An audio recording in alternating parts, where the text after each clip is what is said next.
Bonjour à tous, bienvenue dans un nouveau numéro de votre JT, au sommaire cette semaine. Lundi 15 novembre, les nouveaux membres du Conseil municipal des jeunes, le CMJ, se sont fait élire pour le mandat 2021-2023. Nous étions sur place. Mardi 16 novembre, nous étions à Londe pour le spectacle Singulis et Simul, quand le voguing rencontre le baroque, accompagné de l'orchestre de la police nationale. C'est tout de suite. Enfin, à l'occasion de la course des Lumières en faveur de la lutte contre le cancer et qui aura lieu demain, samedi 20 novembre, nous avons rencontré Anne Herbert Lorenz, présidente et fondatrice des Bagous à Manon. Les élèves de CM1 et CM2 et les collégiens vélisiens ont voté lundi 15 novembre pour élire les jeunes qui les représenteront au conseil municipal des jeunes. Un conseil municipal comme celui des adultes, mais qui donne la parole aux jeunes du CM1 à la 4e. Nous avons assisté à la proclamation des résultats et à ces élections. C'est tout de suite. Et ça, vous sortez du isoloir, vous allez signer, vous mettez dans l'urne et ce sera fini. Les jeunes vélisiens, collégiens et élèves de CM1 et CM2 ont fait leur choix en ce lundi 15 novembre pour l'élection des nouveaux membres du Conseil municipal des jeunes. Après 2 ans d'une mandature bousculée par la crise sanitaire, il est l'heure de voter pour ceux qui représenteront les jeunes vélisiens pour les 2 années à venir. Plus d'une centaine de jeunes ont déposé leur candidature cette année pour 29 places. Et à l'issue d'une journée rythmée par les votes, les animatrices du service jeunesse ont procédé au dépouillement, suivi de la proclamation des résultats le soir même à 19 h. Réunis dans la salle polyvalente du service jeunesse, les 29 élus ont été appelés. Lorana Kefi. Bravo Lorana.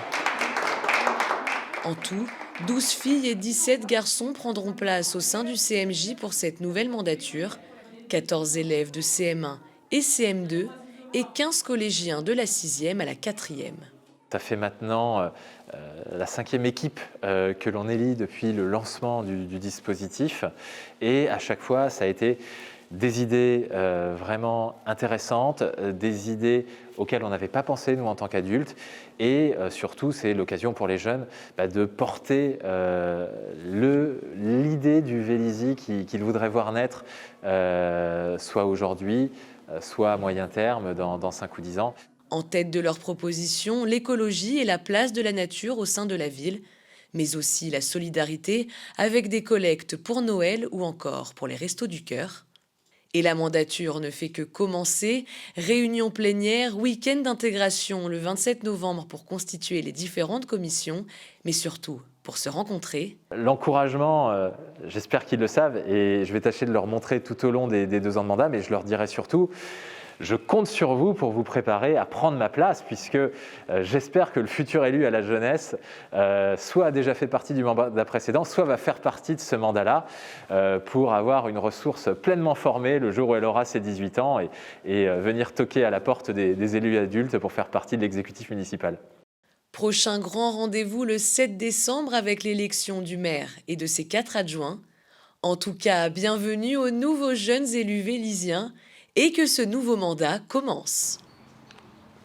Mardi 16 novembre, Frédéric Noziciel et le Studio House of HMU ont enflammé Londe avec le spectacle Singulis et Simul. Après 15 jours de résidence et de travail au sein du centre d'art, les artistes sont entrés en scène et les spectateurs ont pu assister à un espace de célébration mêlant plusieurs genres chorégraphiques et rythmé par la musique de la police nationale. Salle comble le mardi 16 novembre pour le spectacle Singulis et Simul à Londe. Arrivés il y a 15 jours, les artistes, chorégraphes et musiciens ont pris résidence au Centre d'Art pour l'ouverture du festival Immersion Danse qui durera jusqu'au 27 novembre.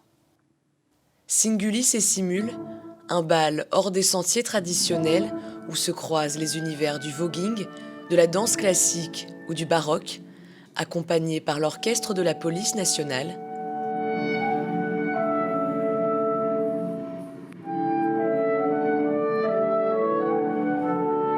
Mais si le classique ou le baroque semble familier, c'est la découverte du voguing, tout droit venu d'Harlem, quartier de New York, et de son univers qui nous frappe.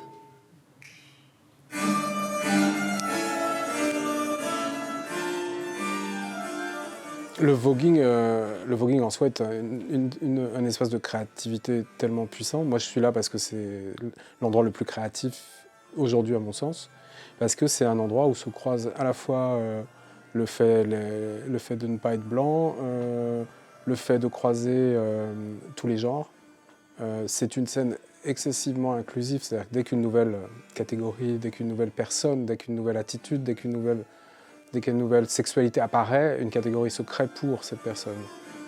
Singulis et Simul, devise inversée de la comédie française, être soi pour être ensemble, une devise qui accompagne le spectacle et les performeurs. Un par un, ils nous amènent dans des univers différents et nous partagent leur culture venue en partie des États-Unis et qui résonne avec les combats d'aujourd'hui.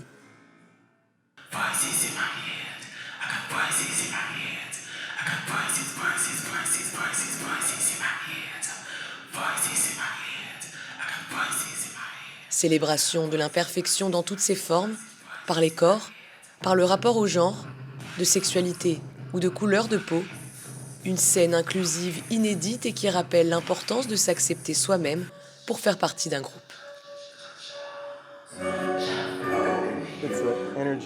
Singulis et Simul, c'est une source d'énergie. Nous allons dans cet espace ensemble et tout le monde reste soi-même.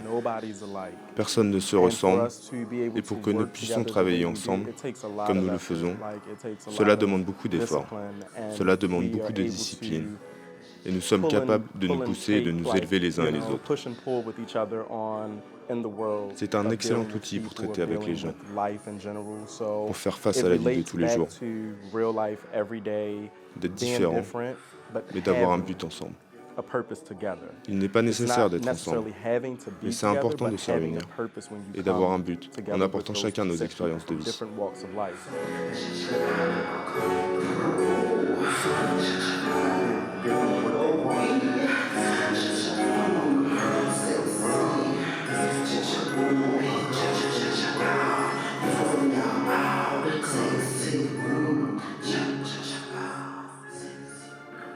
Une ode donc à la différence et à l'acceptation. Le spectacle d'1h30 s'est clôturé sous une pluie d'applaudissements.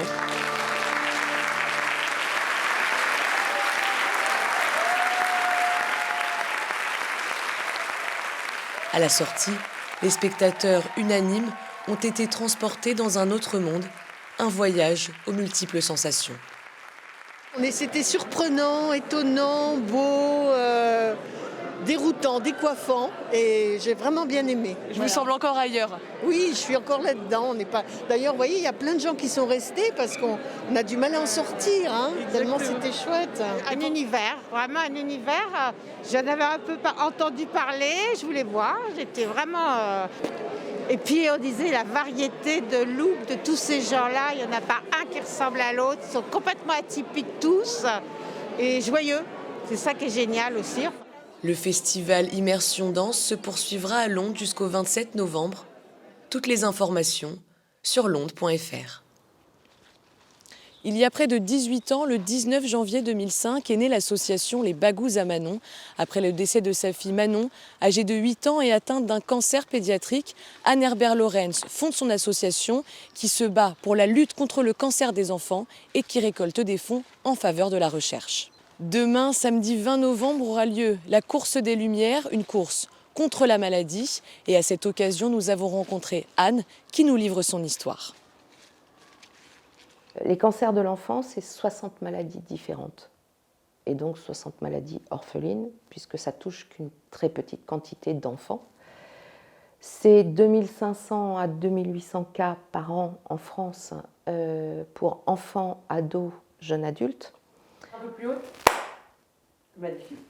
Je suis Anne Herbert Lorenz, je suis vélisienne depuis plus de 18 ans maintenant. J'ai créé mon association Les Bagous à Manon en janvier 2005, donc on est vraiment très très implantés. Les Bagous à Manon, pourquoi, comment ? Eh bien parce que beaucoup de Vélisiens le savent déjà, j'ai perdu ma Manon à l'aube de ses 8 ans, d'un cancer pédiatrique qui s'appelle le neuroblastome. Elle avait la forme métastatique, donc c'était déjà de très mauvais pronostics au diagnostic. Elle est partie en 4 ans. On a quand même eu 18 mois de rémission totale, mais elle s'est battue comme une lionne pendant 4 ans. Pendant toute la maladie de Manon, je me suis vraiment concentrée sur Manon et puis sur Léo, puisque quand Manon a été diagnostiquée, ben moi j'attendais Léo depuis 1 mois, il poussait dans mon ventre. Quand Manon est décédée, suite à son décès, j'étais à l'époque salariée d'Alcatel CIT à Saintes, en Charente-Maritime, et j'ai demandé ma mutation. Manon rêvait de venir vivre à Paris, et c'est comme ça qu'on est arrivé à Vélizy, sans Manon, mais Manon, elle est toujours sur mon épaule. Elle accompagne chacun de mes pas, elle me guide, et on s'est reconstruit une vie. Et à ce moment-là, je me suis dit, il faut que tu fasses quelque chose pour qu'un jour, plus aucun enfant ne meure du cancer.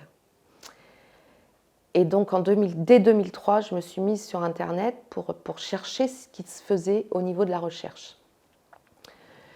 Il faut savoir que le neuroblastome touche 150 enfants par an en France, que les stades métastatiques, comme a eu Manon, c'est à peine 50 cas par an en France. Donc c'est une maladie rare, c'est une maladie orpheline.